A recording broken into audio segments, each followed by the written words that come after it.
Allrounder হওয়া এত সহজ নয়। বলছিলাম চ্যাম্পিয়ন ট্রফি থেকে সাকিব আল হাসান তিনি বাদ পড়েছেন। হ্যাঁ, অলরাউন্ডার হওয়া যতটা সহজ নয়, কিন্তু বাংলাদেশ ক্রিকেট প্রেক্ষাপটে ব্যাটসম্যান হওয়াও ততটা সহজ নয়। বোলিং ইস্যুর কারণে তিনি চ্যাম্পিয়ন ট্রফি থেকে বাদ পড়েছেন। অন্যদিকে তামিম ইকবাল তিনি ইন্টারন্যাশনাল ক্রিকেট খেলবেন না। শুরু থেকে যেটা বলছিলাম যে অলরাউন্ডার হওয়া এত সহজ নয়, কিন্তু ব্যাটসম্যান হওয়া সহজ। আসলে সাকিব আল হাসান কে আপনি একজন প্রপার ব্যাটার ধরবেন, নাকি প্রপার বোলার ধরবেন, নাকি প্রপার অলরাউন্ডার? হ্যাঁ, তিনি একজন আজিব, তিনি একজন অলরাউন্ডার। সো এখন যদি আপনি চিন্তা করেন যেহেতু সাকিব বোলিং নিষিদ্ধ, তাহলে তিনি ব্যাটিং করবেন। ওই যে বললাম না যে অলরাউন্ডার হওয়া এত সহজ নয়। সাকিবের থেকে হয়তো ভালো ব্যাটসম্যান, যে সাকিব এখন তিনি যেহেতু বোলিংয়ে নিষিদ্ধ, সাকিবের থেকে হয়তো ভালো ব্যাটসম্যান ছিল, বা ভালো ব্যাটসম্যান ছিল বলেই হয়তো সাকিবকে আর খেলায়নি বিসিবি সাকিবের কাছ থেকে সবসময় এটাই আশা করেছিলেন যে তিনি ব্যাটে বলে দুর্দান্ত পারফরমেন্স করবেন, ব্যাটে বলে সমানতালে পারফরমেন্স করবেন। কিন্তু ওই যে সাকিবের বোলিং ইস্যুর কারণে সাকিব যেহেতু বোলিং করতে পারবেন না, সেহেতু তিনি শুধু ব্যাটিং করতে পারেন।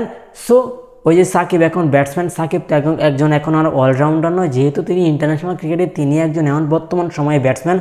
আমার কাছে মনে হয় সাকিবকে বিসিবি সবসময় ব্যাটসম্যান হিসেবে গুরুত্ব দেয় না। আসলে সাকিব একজন অলরাউন্ডার। তার কাছ থেকে সাকিব দেখবেন যে কোনো জায়গায় লিগ খেলতে গেলেও কিন্তু আপনার ওই টিমের যে সিও থাকে, মালিক পক্ষ যারা থাকে, সবসময় সাকিবের কাছ থেকে আসলে ওইটাই প্রত্যাশিত করে যে সাকিব ব্যাটে বলে দুর্দান্ত পারফরমেন্স করবেন, দলকে জিতিয়ে মাঠ ছাড়বেন।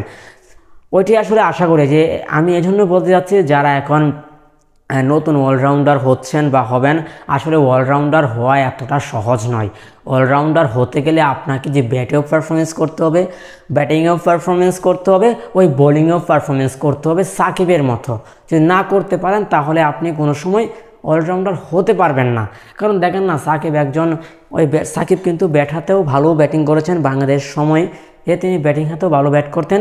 কিন্তু ওই যে বিসিবি তারা চিন্তা করলো কি যে না, সাকিবকে আমরা ব্যাটার হিসাবে খেলাবো না, সাকিবকে আমরা অলরাউন্ডার হিসাবে খেলাবো। যেহেতু সাকিব যেহেতু অলরাউন্ডার, যেহেতু তার বোলিং নিষিদ্ধ ইন্টারন্যাশনাল ক্রিকেটে, সেহেতু তাকে আমরা আর খেলাবো না। কারণ হয়তো সাকিবের চেয়েও ভালো ব্যাটার অপশন ছিল ব্যাটসম্যানে, এজন্য হয়তো বিসিবি তাকে দলে নেয় নাই।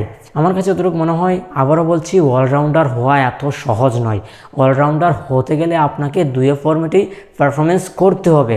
ব্যাটসম্যান আপনি হইতে পারবেন, ব্যাটসম্যান আপনার বিকল্প আছে, কিন্তু অলরাউন্ডার হওয়া সত্যিকার অর্থে আসলে অনেক কঠিন। ধন্যবাদ সবাই।